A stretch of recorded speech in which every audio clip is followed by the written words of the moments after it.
Hello viewers, I doctor S B K Lal welcome you all in my YouTube channel. मेरे इस YouTube channel में आपका बहुत बहुत स्वागत है। अगर आप इस चैनल पर नए हैं तो चैनल को सब्सक्राइब कर लें। आज का हमारा टॉपिक है इमरजेंस ऑफ इंडिपेंडेंट स्टेट्स। इसमें हम देखेंगे कि स्वतंत्र राज्यों का कैसे उद्भव होता है, कैसे स्थापना होती है, इस पर चर्चा करेंगे। तो सबसे पहले हम समझ लें कि मुगल जो सल्तनत था उसने पूरे भारत को एक सूत्र में पिरोने का कोशिश किया था। सिवाय दक्कन और जो दक्षिण भारत के कुछ भाग थे उस पर उसका कब्जा नहीं हो सका था। तो पानीपत का प्रथम युद्ध 1526 ईस्वी में होता है और बाबर इब्राहिम लोदी के विशाल सेना को हरा करके मुगल साम्राज्य का स्थापना करता है। उसके बाद फिर बाबर के बाद आता है उसका पुत्र हुमायूं हालांकि शेरशाह सूरी से हार जाता है और फिर पुनः वापसी करता है।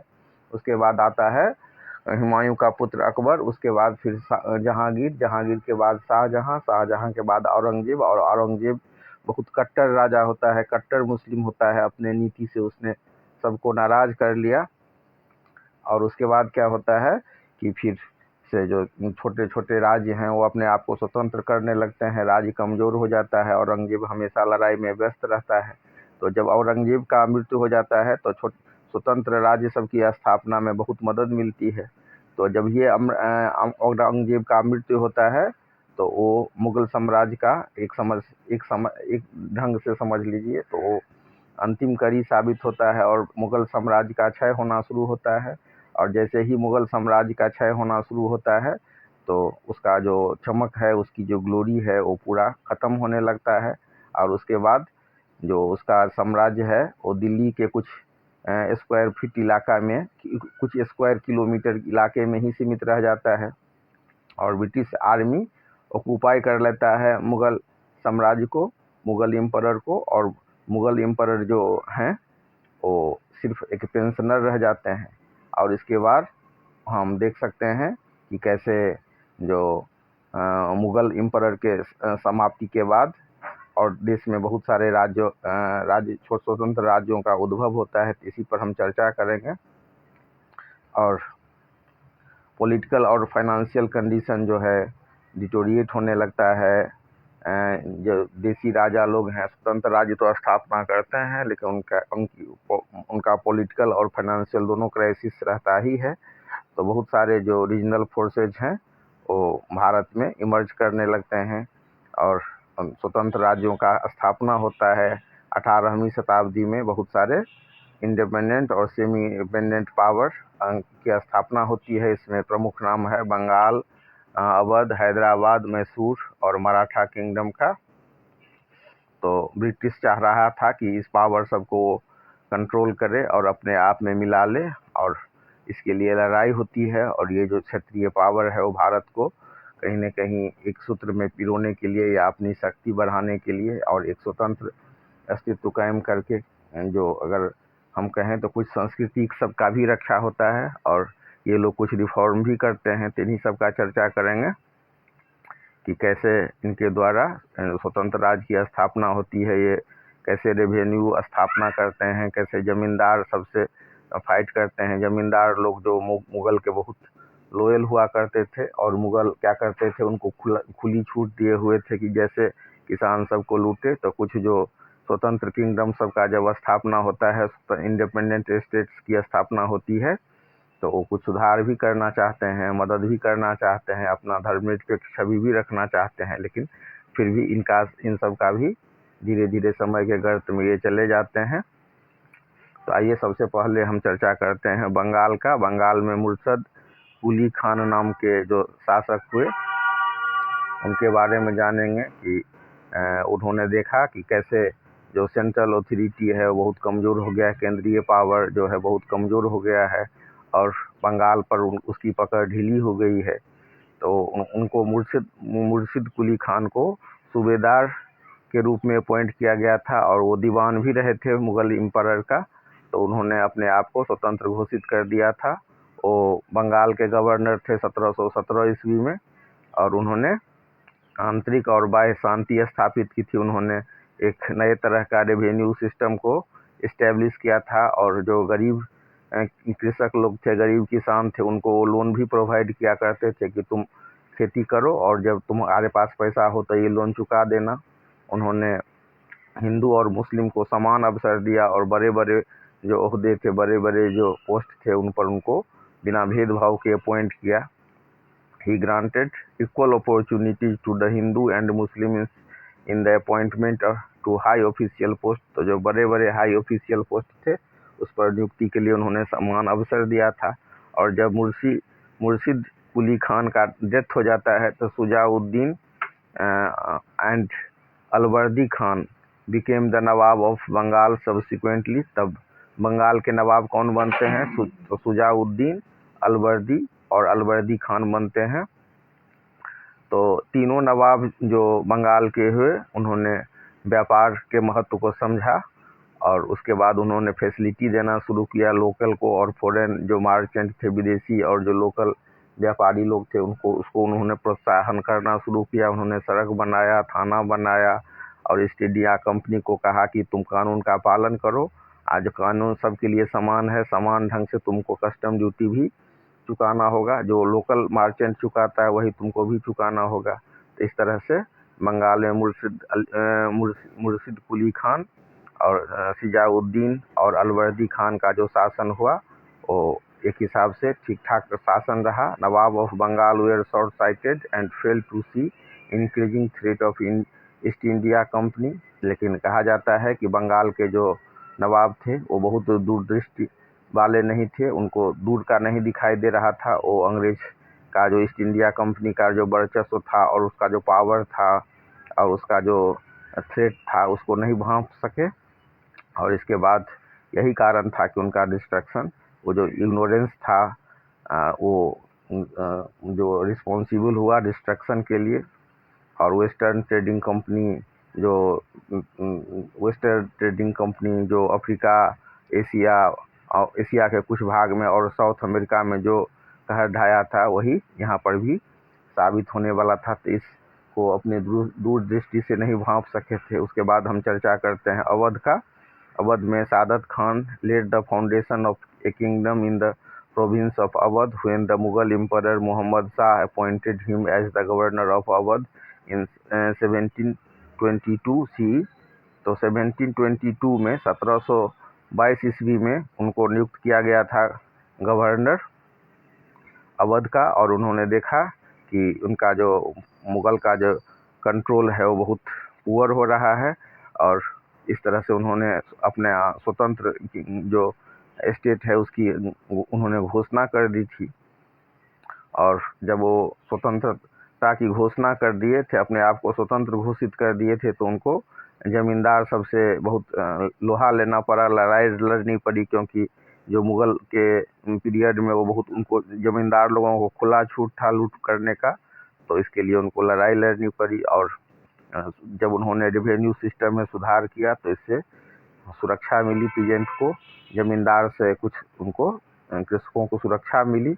उन्होंने एक इफिशिएंट एडमिनिस्ट्रेशन को एस्टेब्लिश किया, जिसको दरमाहा भी सब दिया करते थे, उसको अच्छी तनख्वाह भी देते थे, उनको अच्छी ट्रेनिंग दी थी। और इस तरह से उन्होंने वेल आर्म्ड आर्मी को इस्टेब्लिश किया। उसके बाद सादत खान का जो भतीजा था सफदरजंग, वो उनके बाद सत्ता में आता है 1739 ईस्वी में, और वो वजीर भी रह चुका था मुगल कोर्ट में। तो उसने शांति की स्थापना की, विकास का कार्य किया और अवध को आगे बढ़ाया। It also help the growth of Lucknowi culture around the Awadh court. और इस तरह से अवध कोर्ट के आसपास एक लखनवी कल्चर इस्टेब्लिश हुआ। अब उसके बाद चर्चा करते हैं हैदराबाद स्टेट का, जिसकी स्थापना हुई थी निजामुल मुल्क असफ जाह के द्वारा 1724 ईस्वी में। वो बहुत ही शक्तिशाली नोबुल था मुगल एम्परर में। फरुखसियार के अंदर में वो मतलब बहुत पावरफुल मतलब नोबुल था। उसने he was made the viceroy of Deccan to support the opposition and to establish an efficient administration। 1720 ईस्वी में जो wazir of the emperor Mohammad Khan 1720 ईस्वी में वो वजीर हो जाते हैं मोहम्मद खान के, और उन्होंने कोशिश किया एडमिनिस्ट्रेशन को इम्प्रूवमेंट करने का, एडमिनिस्ट्रेशन में सुधार करने का, विकास करने का। उन्होंने जो करप्ट अधिकारी सब थे और जो भ्रष्टाचार था उसको दूर करने का कोशिश किया था। फिकल जो माइंडनेस था एम्परर का उसको उसने दूर करने का कोशिश किया था और उन्होंने निर्णय लिया था कि दक्कन पर जो है हैदराबाद स्टेट सबका कब्जा हो। उसके बाद but never openly declared his independence from the Mughal ruler. और लेकिन जो मुगल एम्परर है उसके विरुद्ध उन्होंने अपने आप को स्वतंत्र कभी नहीं घोषित कर पाया। He suppressed the revolts of zamindar and put an end to the corruption in the revenue system, but after his death 1748 CE disturbance started in Hyderabad again। तो उन्होंने जमींदार का जो करप्शन था रेवेन्यू सिस्टम में उसको दूर करने का कोशिश किया, उससे लोहा लिया, लेकिन अपने आप को मुगल सल्तनत से स्वतंत्र घोषित नहीं कर सके और उनका ये सपना ही रह गया। जब उनका देहांत हो जाता है तो 1748 ईस्वी में तो फिर से हैदराबाद अशांत हो जाता है। तो इस तरह से जो the state of Bengal, Awadh and Hyderabad never openly asserted their independence in though they had established independent kingdom. तो इंडिपेंडेंट किंगडम स्थापना करने के बाद भी इन्होंने अपने आप को कभी भी मुगल एम्परर से अपने आप को स्वतंत्र घोषित नहीं किया। उन्होंने जो मुगल एम्परर है उनको खुश करने के लिए कुछ जो सौगात वगैरह सब है उसको वो भेजते रहे। तो इस तरह से हम देख सकते हैं कि बंगाल, अवध और हैदराबाद के जो शासक हैं वो अपने आप को मुगल एम्परर से स्वतंत्र नहीं घोषित कर सके थे। पूरी से अपनी स्वतंत्रता की घोषणा वो नहीं कर सके थे और कुछ ट्रिब्यूट्स ये सब भेजा करते थे, कुछ सौगात ये सब भेजा करते थे। वहीं पर हम देश में देख सकते हैं कि कुछ ऐसे भी किंगडम हुए जिन्होंने अपने आप को मुगल एम्पायर से पूरी तरह स्वतंत्र घोषित कर दिया। और इन स्वतंत्र अपने आप को पूरी तरह से स्वतंत्र करने वाले में सिख थे, मराठा थे और राजपूत थे। अब हम चर्चा कर रहे हैं सिख का। गुरु नानक जो थे सिखों के गुरु थे, फर्स्ट गुरु थे। उन्होंने सिख को एक रिलीजियस रिफॉर्म मूवमेंट के रूप में स्थापित किया था। लेकिन गुरु गोविंद सिंह जो 10वें गुरु हुए उन्होंने सिख को परिवर्तित कर दिया पॉलिटिकल और मिलिट्री फोर्स में, और उन्होंने औरंगजेब के विरुद्ध लड़ाइयाँ लड़ी। और इसके बाद हम देख सकते हैं उनका बहुत ही प्यारा सा और बहुत बहादुर शिष्य हुआ बंदा बहादुर। उसने किसानों को इकट्ठा किया और एकताबद्ध भी किया और एकत्रित करके उसने जो लोअर कास्ट सब है उसको उन्होंने चाहा कि उनके साथ भी समता का व्यवहार किया जाए, उनके साथ जो अनइक्वलिटी है उसको दूर किया जाए, उनके साथ भी इक्वल ट्रीटमेंट किया जाए और फिर एक मजबूत सेना का गठन किया जाए जिसके मदद से मुग़ल आर्मी को हराया जा सके। लेकिन जो अपर कास्ट थे पंजाब में वो इसके लिए तैयार नहीं हुए और वो जो अंग्रेज हुकूमत है उसके साथ मिल गए और इसके कारण ये अभियान फेल्योर हो गया। उसके बाद फिर हम देख सकते हैं कि plunder caused by the invasion of Nadir Shah and Ahmad Shah Abdali give an opportunity to the Sikh to rise once again. उसके बाद फिर जो अहमद शाह अब्दाली का जो आक्रमण होता है और नादिर शाह उस पर जो इनकी बढ़त होती है इसने मौका दिया सिख को आगे बढ़ने का। और उसके बाद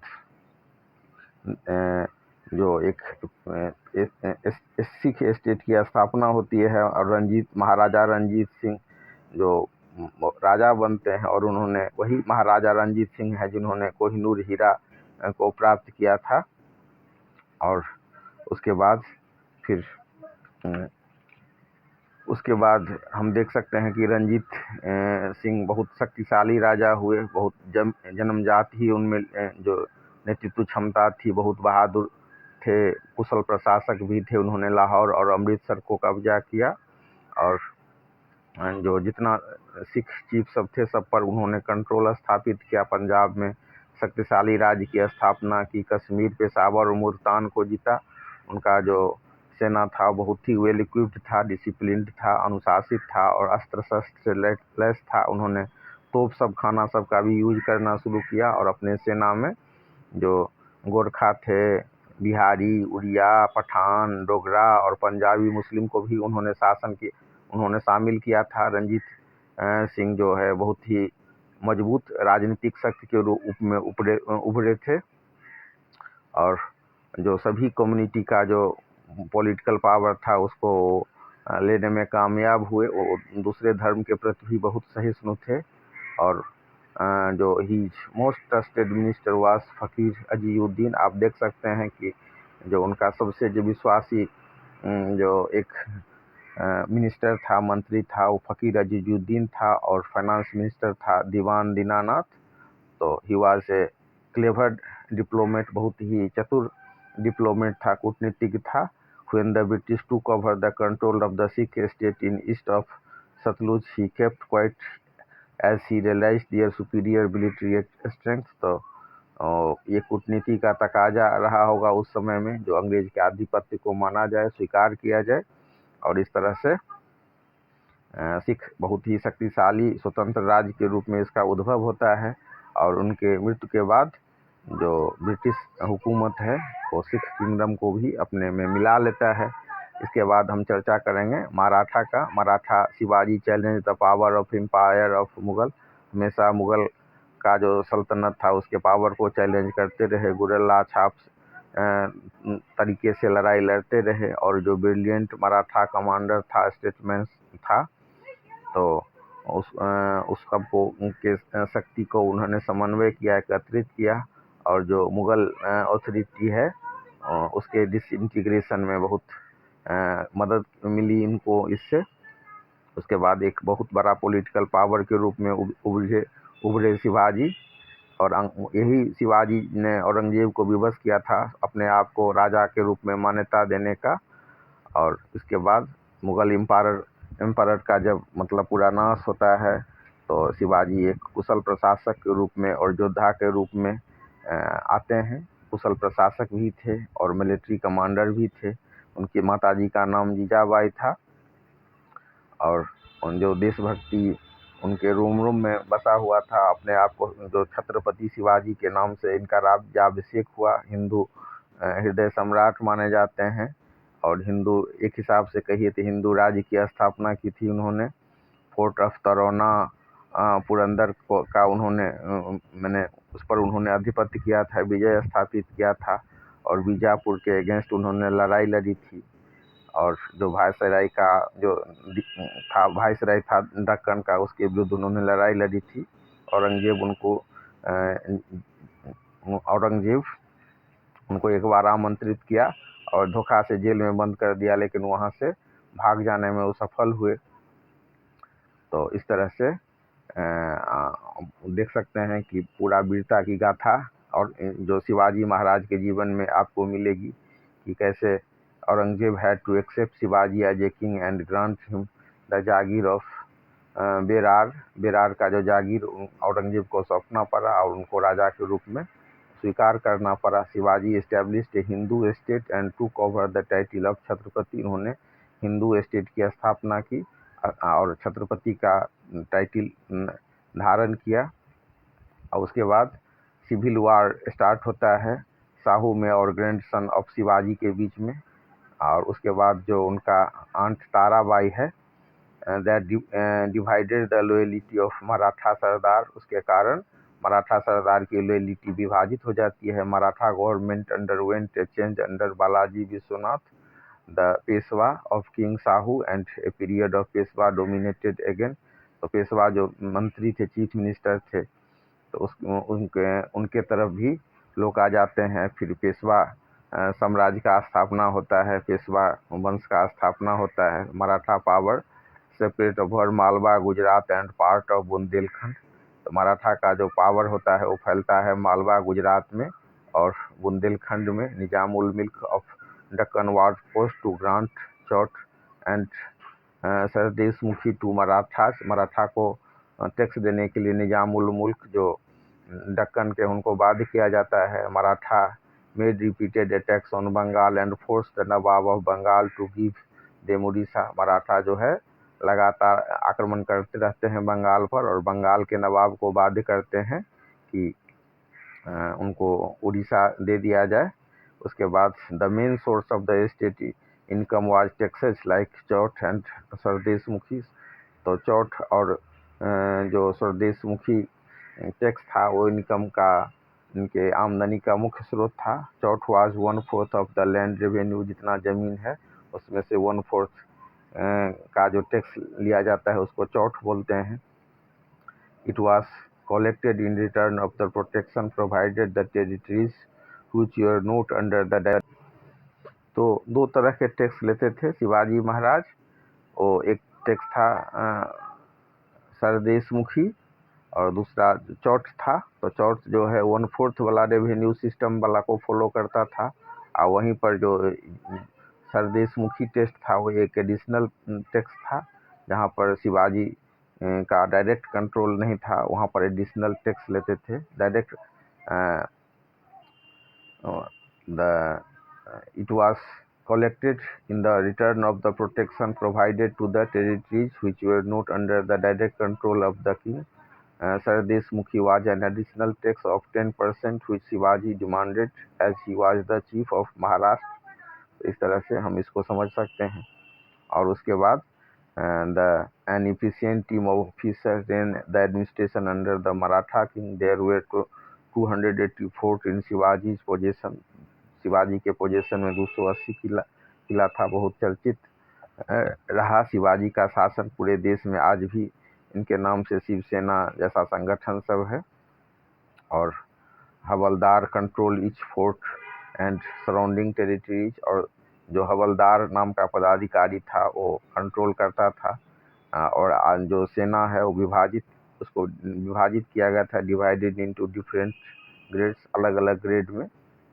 Shivaji's army was well known for guerrilla warfare. तो गुरिल्ला वारफेयर इनका जो बहुत बड़ा सेना नहीं था, तो बहुत बड़े सेना को एक छोटा सेना कैसे पराजित कर सकता है और छक्का छुड़ा सकता है, तो उसके लिए जो गुरिल्ला वार पद्धति है उससे की मदद से इन्होंने युद्ध किया था। और पहाड़ पर खास करके ये जो युद्ध का टेक्निक है बहुत सफल रहा था। और छोटे से सेना से जो एक बड़ा सेना है उसको कैसे छक्का छुड़ाया जाए, तो उस पर इन्होंने काम किया। और जो दुश्मन थे उसके दांत इन्होंने खट्टे किए। अब हम चर्चा करते हैं राजपूत का। तो बहुत सारे राजपूत जो औरंगजेब से लड़ाई लड़ रहे थे, और औरंगजेब के मृत्यु के बाद उनकी जब शक्ति छीन हो जाती है, तो कई जो राजपूत है अपने आप को स्वतंत्र राज्य के रूप में, स्वतंत्र राज्य के राजा के रूप में घोषणा करते हैं। और स्वतंत्र इस तरह से स्वतंत्र राजपूत राज्य का उदय होता है। अजीत सिंह जो मारवाड़ वर्तमान में जोधपुर है, तो उसके राजा अपने आप को घोषित किए। और सवाई जय सिंह अम्बेर का जो वर्तमान में जयपुर है, और उस took advantage of the war of succession among the emperor's son declared their independence from the Mughal empire। तो मुगल एम्पायर में था कि जो उत्तराधिकारी के लिए मार होता था और उसका उन्होंने फायदा उठाया और अपने आप को स्वतंत्र घोषित किया। जय Singh had the governorship of Surat and Agra and Ajit Singh was the governor of Ajmer and Gujarat। तो जो जय सिंह थे वो गवर्नर थे सूरत और आगरा के, और अजीत सिंह जो गवर्नर थे अजमेर और गुजरात के।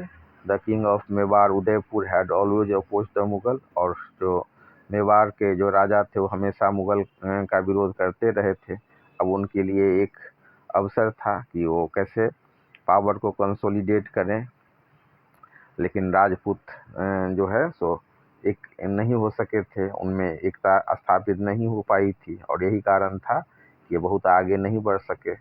और जो फिर इनकी शक्ति घटती गई थी, और जो जाट हैं मराठा और जो लोकल रूलर हैं उनके विरुद्ध जो ये एक नहीं हो सके थे, फिर इनकी शक्ति में पतन शुरू हो जाता है। इसके बाद हम चर्चा करेंगे मैसूर का, जो हैदर अली नाम के प्रख्यात शासक हुए, और उनका जो बेटा हुआ टीपू सुल्तान, वो धार्मिक सहिष्णुता के लिए भी जाना जाता है। उसने अपना राजदूत तुर्की फ्रांस जैसे जगह पर भेजा। फ्रांस की मदद से एक सेना का संगठन किया जो मजबूत सेना था, और उन्होंने अंग्रेज़ों के साथ लड़ाई लड़ी। और अंतिम में जब टीपू सुल्तान का देहांत होता है, तो इस तरह से मैसूर जो स्वतंत्र स्टेट के रूप में जिसकी स्थापना होती है वो भी ख़त्म हो जाता है। तो मैसूर बहुत ही प्रोमिनेंट है साउथ इंडिया में, जहाँ पर जब मुग़ल पावर समाप्त हुआ तो फिर ये इसका जो मैसूर राज्य की स्थापना होती है और उस पर जो शासन कर रहा था चिक्का कृष्णा का राज था, लेकिन रियल पावर जो है सो वह दयार ब्रदर्स के हाथ में था, जो कि देवराजा और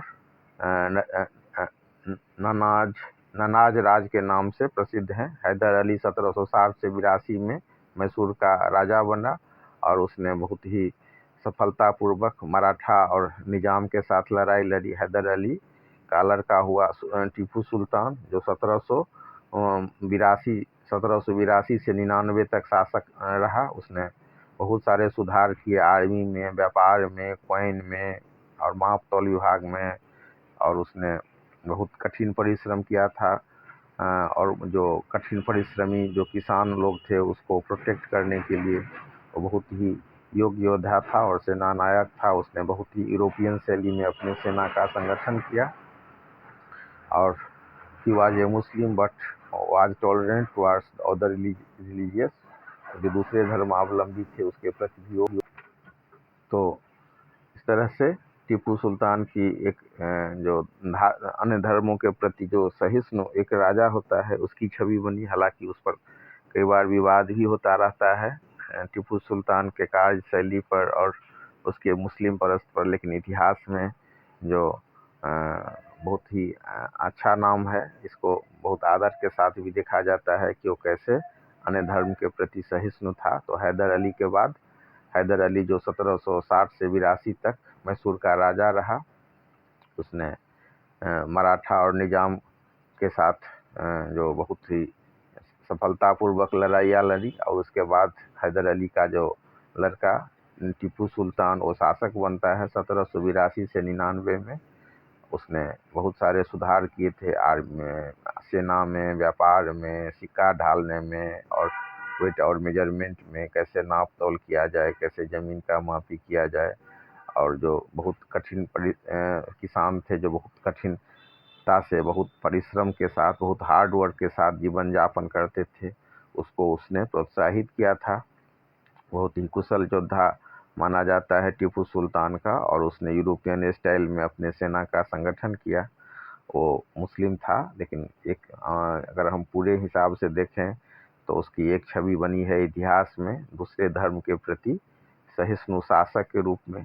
Tipu Sultan was a staunch enemy of the British and kept opposing them till his death. अपने मृत्यु तक वो लोहा लेता रहा और उसका जो ब्रिटिश एम्पायर था उसका वो कट्टर दुश्मन था। उसने अपने राजदूत को फ्रांस, टर्की, ईरान, अरब जैसे देशों में भेजा ब्रिटिश के अगेंस्ट में मदद प्राप्त करने के लिए, और उसने अपने सेना को बहुत ही चाहा कि आधुनिक उसको बनाया जाए। उसने एक जो उसका नेवी है, जल सेना है, नौसेना है, उसका भी वो बहुत मजबूती से संगठन करना चाहता था। यानी कि मतलब वो चाहता था कि उसका नौसेना बहुत मजबूत हो ताकि जो एक्सटर्नल ट्रेड है, बाहरी जो देशों से व्यापार है, उसमें वृद्धि हो। तो लास्ट में पूरा कंक्लूजन यही है कि जब मुगल एम्पायर सबका क्षय होता है, उसके शक्ति में कमी होती है, औरंगजेब के कट्टरता के कारण और युद्ध लड़ते लड़ते उसके शक्ति में क्षीणता आ जाती है, तो उसका कंट्रोल नहीं रह पाता है और धीरे धीरे जो स्वतंत्र राज्य है वो सबकी स्थापना हो जाती है 18th सेंचुरी में। और जो फ्यूडल डिवीजन है, जो इकोनॉमिकल डिस्पेरिटी है, उसके कारण देश कमज़ोर भी होता है। और उसके बाद फिर जो महिलाओं की स्थिति है वो भी अच्छी नहीं थी, न उद्योग का विकास था, न कृषि का विकास हुआ था। और इस तरह से जो फॉरेन कंपनी है उसके हाथ में देश चला गया और जो एक्सटर्नल और जो इंटरनल ट्रेड है दोनों छत बिछत हो गया, दोनों बर्बाद हो गया। आंतरिक और जो बाह्य व्यापार है वो सब तहस नहस हो गया। जो जब फॉरेन कंपनी के हाथ में सत्ता आई, फिर culture, architecture, painting, music, literature सभी चीज़ प्रभावित हुआ और जो एक मिला जुला लैंग्वेज है लिंगुआ टिक्का वो प्रकाश में आया जिसका नाम था उर्दू। और इसमें जो हाई क्लास के लोग और लो क्लास के लोग सब आपस में बातचीत कर सकते थे और कम्युनिकेट कर सकते थे। और हिंदू जो अपना प्राइमरी एजुकेशन है वो मंदिर में ग्रहण करते थे, और मुस्लिम लोग अपना जो प्रारंभिक एजुकेशन है वो मदरसा में, मस्जिद में ग्रहण कर रहे थे। तो इस तरह से जो स्वतंत्र राज्यों का उद्भव हुआ, और फिर पूरा अंग्रेज ने सब पर आधिपत्य स्थापित किया। जो मुगल एम्परर थे वो पेंशनर बन चुके थे अंग्रेज के, और लास्ट जो बहादुर शाह जफर था उसको रंगून भेज करके फांसी भी दे दिया गया था। और जो स्वतंत्र राज्य सब हुए वो स्थापित हुए। इसमें हम इनकी कहानी पढ़ेंगे, इनके रिफॉर्म को पढ़ा हम।